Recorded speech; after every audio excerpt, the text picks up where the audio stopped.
You are listening to the Small Town Big Talk Show, the weekly podcast for small town people with big dreams and ideas. I'm your host, Rebecca Undum, and each week we'll cover a topic meant to inspire, encourage, and empower you to live big in your small town. Although it has its challenges, nothing beats small town living, and we're committed to sharing the best of what's working in the communities we serve. So enjoy this episode, and we hope it helps you to bloom where you've been planted. My guest on today's episode is Dayna Jones. Dayna is a singer-songwriter who was born and raised in South Dakota. And she joins me on the show today to talk about that lifestyle and how she has managed to seamlessly integrate her passion and creativity for singing and songwriting into her daily life as a kindergarten teacher in a very small town in South Dakota. Essentially, we are talking about why she chose to stay and remain in a small town and how she's really having the best of both worlds. Big, amazing, cool opportunities, all combined with the simplicity and safety of her very small town. She is a delight. We've got some very cool YouTube videos in the links in her show notes, so please check those out and enjoy this chat with my friend Dayna. Well, hi, Dayna. Welcome to the show. Hey, thanks for having me.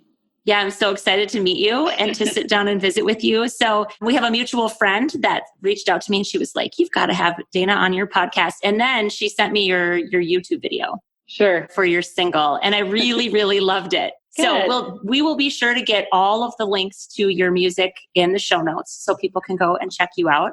Awesome. But why don't you tell all of us a little bit about how you got started in music? And then we'll kind of keep weaving in like where you're at in South Dakota, how big your town is, all of that stuff. Sure. Well, I think my mom started me off in music. She always played it growing up in the house. We always had music playing. My mom loved 80s pop and rock. So grew up on, Whitney, Madonna. There we go. Does she have a favorite song?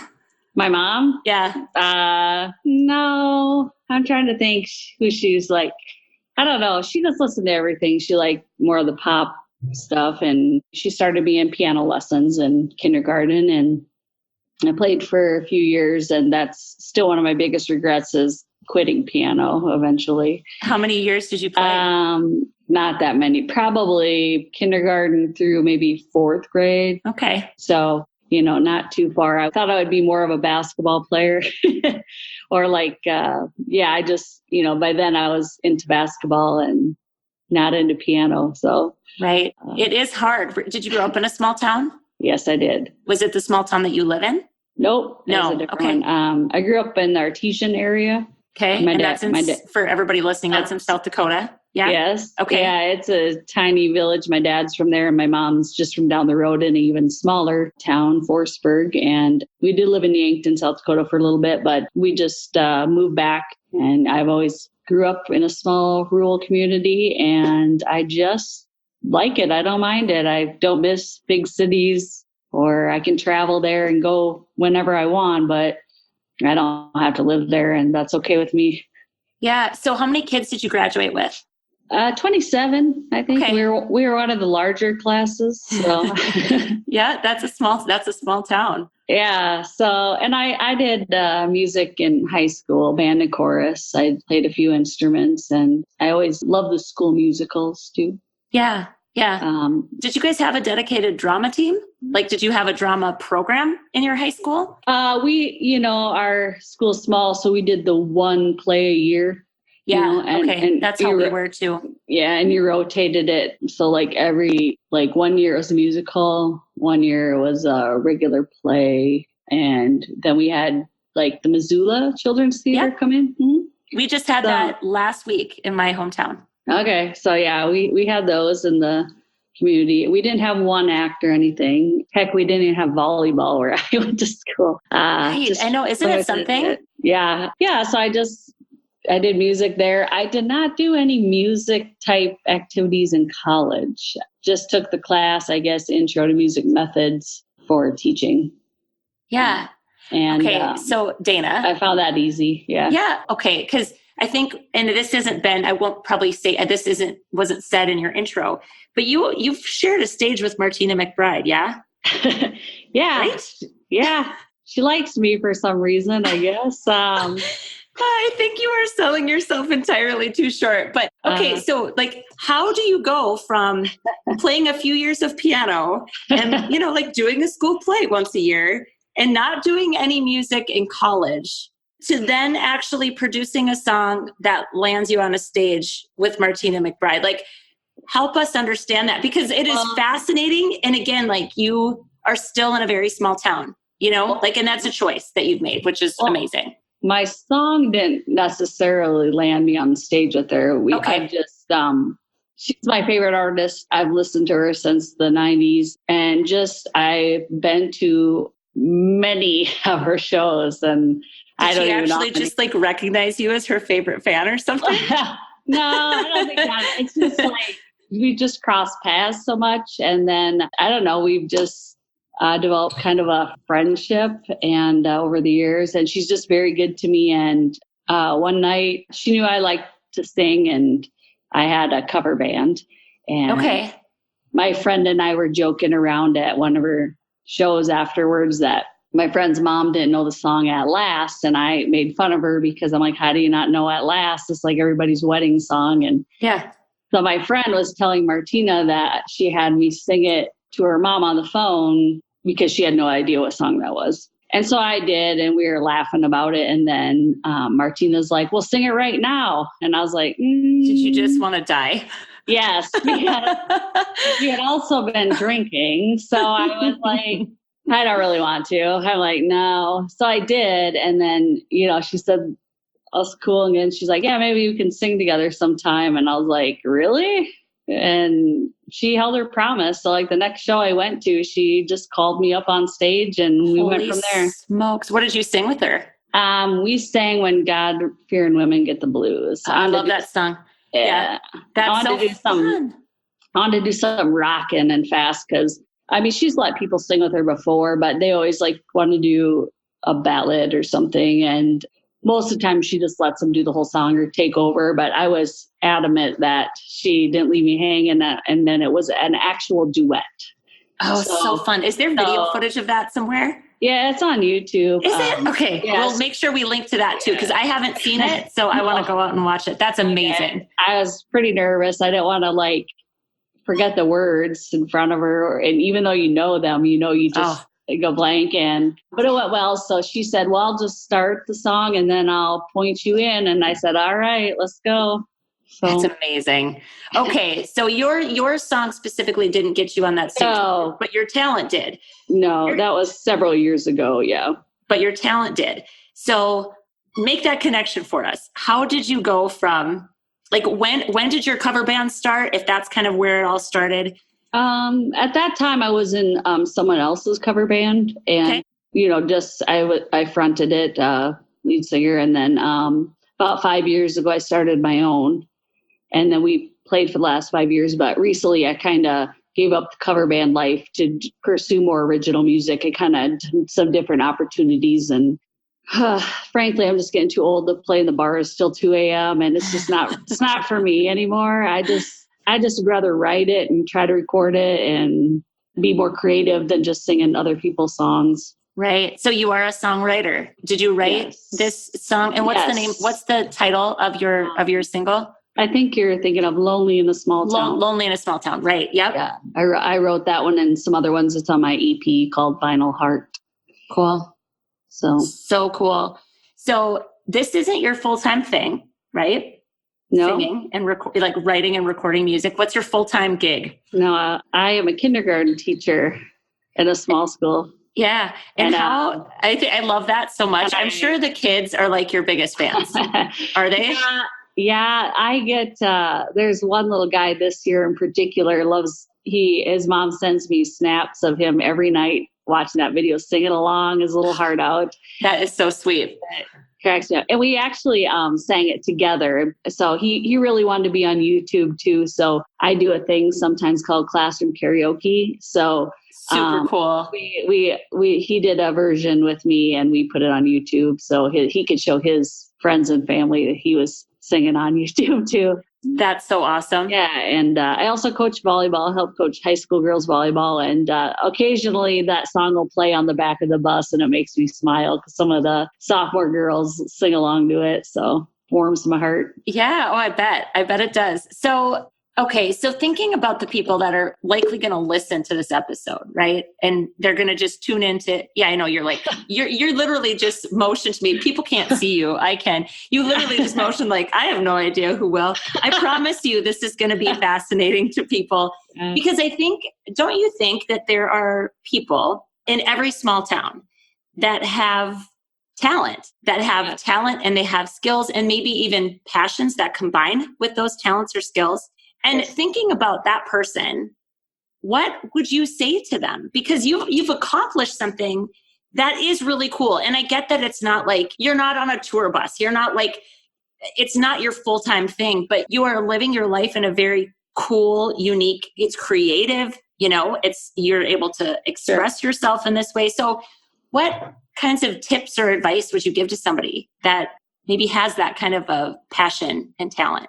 Well, I don't think in today's world, wherever you live, I mean, you can pretty much do whatever you want with the internet and social media. You can live in a cave and have an online store if you want. It's just like, most of those people, I believe on The Voice and all that, they mainly scour YouTube for those people. So you don't have to live in a big city or go to Nashville. And if you got a good following on YouTube and people like you, they just call you. So.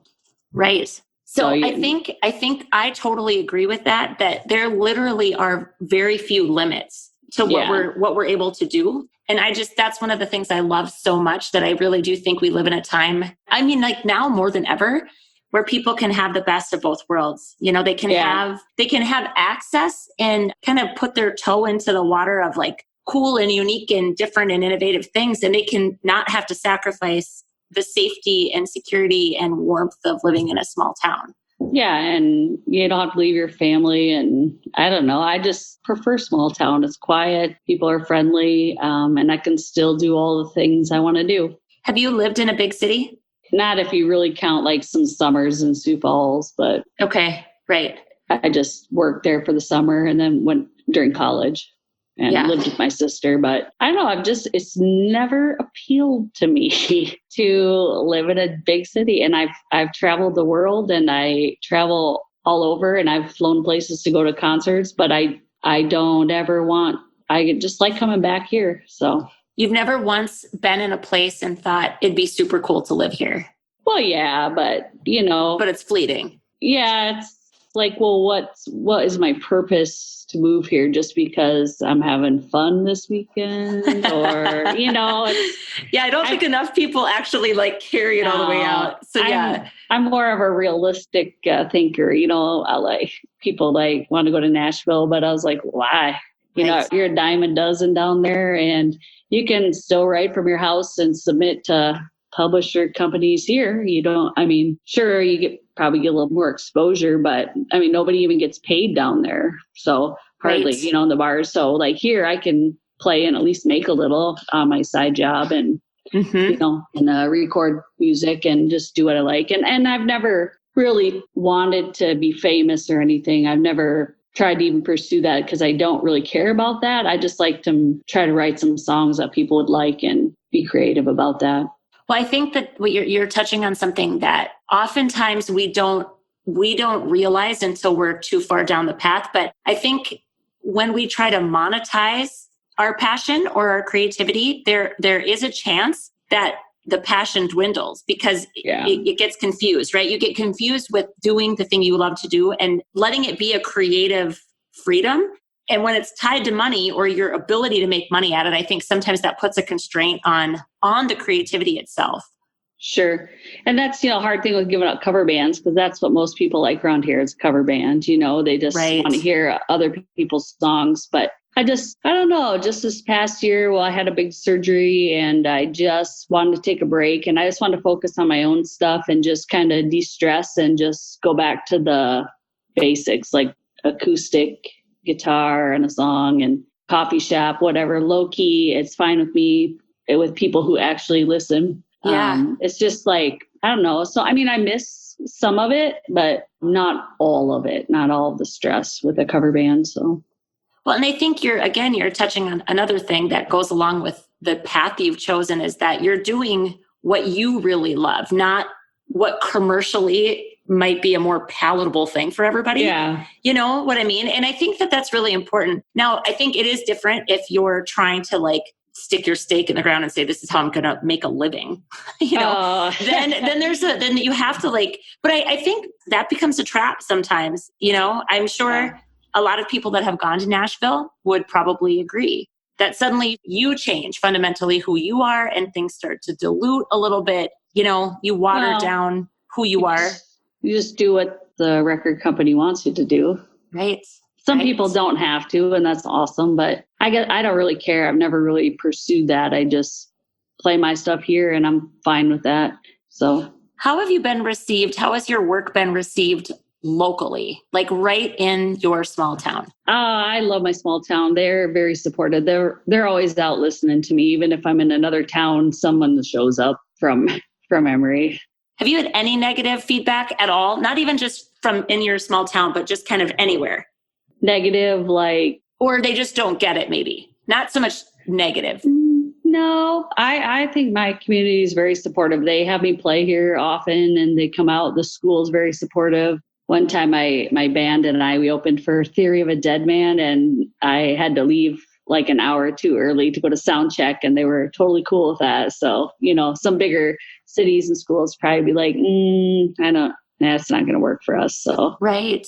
So that's they're awesome. Yeah, they're more than supportive. So yeah, it's interesting. And that's partly why I was like, again, you do have this teaching is a very specific and demanding job, right? So yes. That was one of my biggest curiosities, was just how do you blend all of this? But it sounds like you're also blending it into your classroom, because I love the idea of classroom karaoke. Gosh, that's fun. Was that original? Was that idea original to you? Yeah, I think so. Well, I have a guitar in my classroom and we sing 2 goodbye songs every day. But occasionally the kids would want to sing like a Taylor Swift or something. And so we just play it, or Christmas. And then I just thought one day I'm just going to record this and upload it and just call it classroom karaoke. And so much fun. So yeah, we don't do it a lot, but every once in a while I'll try to do a couple every year. And so the little guy Peyton with the duet, he's my first one this year. So singing my own song. That's really fun. So this is all on your YouTube channel? Yeah, it should be. I don't have any separate YouTube channels for music or whatever. I just find that a lot of work to maintain all those different sites. Oh my gosh.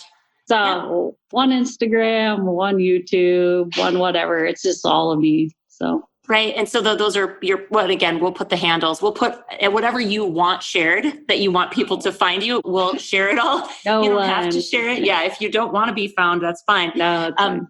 But yeah, like the YouTube channel. And I love that, because you're also saying like, this is who I am. This isn't just the commercialized version of who I am. Yeah. So my YouTube will have my music video on it, some of my songs, plus kindergarten stuff, plus sports stuff. It's just whatever. So, if you follow me, you're going to get all of that. So yeah, that's super cool. I love it. Okay. I do. Yeah. Go ahead. I do need a few more subscribers, like about 9,000. Yeah. Okay. Well, we'll get right on that. Everybody listening, make sure you go out and subscribe. Yeah. We'll help you. We'll help you get there. Okay. 9,000. If we made that happen, then you get the ads. I know. Then you get like reimbursement or something. I don't know. It's like some astronomically high number. I know, isn't it? It's crazy. Well, and I think what I love so much about this conversation, I think you are a truly inspiring person, like truly, and you're doing it in a way that's very authentic to you. I love following people that their business and their life, and like you don't compartmentalize. It doesn't sound like a ton, right? Like who Dayna is on stage is who Dayna is in front of the classroom, and is who Dayna is on social media. Like there's not this big facade. And I really love that. And I think more people should be like that. And it's less about the number of followers. I mean, honestly, even though you're joking about the vanity metric of getting to a certain number of subscribers. But yeah, I always tell people I'm so smart. I chose 2 careers that make lots of money, teaching and music. Right. No, it's fine. But yes, I try. I just am who I am. I don't have like special outfits for the stage or anything. I just wear what I wear. Might be what I wore to school that day. It doesn't matter. I don't care. Well, and you seem to have a perspective on life that's about making, and correct me if I'm wrong, but I feel like you value experiences. You said you've traveled all over the world. Yeah. Is that true, do you think? Yeah, I love going places, meeting new people. And I've met so many people and friends just going to Martina shows over the years, that we stay in touch. And then we meet up at shows. It's fun. It's so you can meet lots of people that way. But yeah, I just like to travel and go and meet new people and have fun, but then come back home. Yeah. Always coming back home. You'll have to watch Wendy. So Wendy is our mutual friend. You'll have to listen to her episode. She has this that really cool quote that she talked about, that love brings us home. That's what small towns, that's what it feels like to those of us that live here. You can go out and you experience really cool things, but you still get to come home to what feels safe and welcoming and secure. Yeah, totally. I don't know. Some of my friends, and live in the bigger towns are like, why? What do you do there? And I was like, I'm content. I can hang out at the one local bar and have a drink with a couple friends and I'm fine. I'm not into clubbing. I don't need any of that. So I'm like, none of that appeals to me in a bigger city. So. Right. Is there anything that you wish your small town had that it doesn't have? I mean, that's a big question because obviously small towns, there's lots of things that we don't have amenity wise kind of, but I don't know. My small town, I feel, is pretty progressive. We have like a small grocery store and gas station, a great pool and park. Cool. And we always try to update that. Maybe a small movie theater. I don't know. Where's your closest movie theater? 25 miles away. It's not that bad. Yeah, that's not so bad. Nah. I don't know. We're always trying to improve stuff for the community. We're working on the pool. Trying to get some fundraisers to fix that up and try to help out with that. And because, not a lot of communities around us even have a pool and park. So just try to get involved and help out. I was going to ask that. Are you involved in a lot of community groups? Like formally, or do you just kind of lend help wherever you can? Yeah, I think we all just kind of pitch in around here. Just do what we can and help each other out. Yeah. All right. Well, here comes the big final question. What does living big in a small town look like to you, Dayna? Well, I don't know. I just always say you get what you give. So no matter where you live, what you give is what you're going to get. So whether you're in a tiny, small town, if you make an effort to get to know people or help out and, make a difference, you're going to live a lot bigger than just sitting at home, whether in your small town or big city and just kind of not contributing. I'm a big fan of contributors in the world. Right. Well, and I think that is so important because all the stuff that bigger cities have available to them, it doesn't matter if they don't engage with any of it. Yeah. Well, yeah. And they just sit and complain about it rather than experience or, help out or anything. So, yeah, contribution. So, and it's a really important thing in small towns, I think. That, treating it as if all of it, like we're stewards of all the things that have been given to us. And so we need to participate. I totally agree. Mm-hmm. So kind of the very last thing is, and again, we'll get all of the links to your amazing YouTube channel. And she's going for 9,000 additional subscribers, folks. So just kidding. I love it though. I thought it was good. Is there any last bit of advice or like a takeaway that you would want the listeners to hear from your experience? Just do what you want to do. It doesn't matter where you live or what image you're trying to portray. Just be yourself and do the things you like to do. Yeah. Thank you so much for coming on.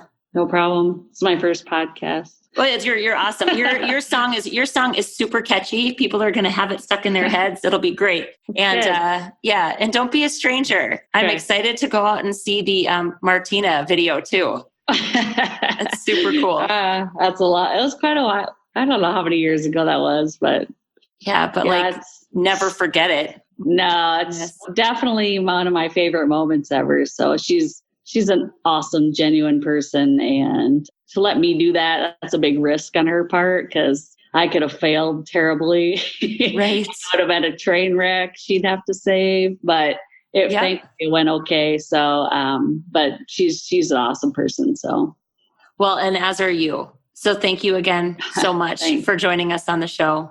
No problem. Have a good one. Yep, you too. Thanks for listening to this week's episode of the Small Town Big Talk Show. If you enjoyed today's show, we invite you to subscribe on Stitcher, Spotify, or Apple Podcasts, and we'd love for you to leave us a 5-star review. The more reviews we get, the easier it will be for other small town friends to find us. We encourage you to keep on living big in your small town, because the size of your life is not determined by your zip code.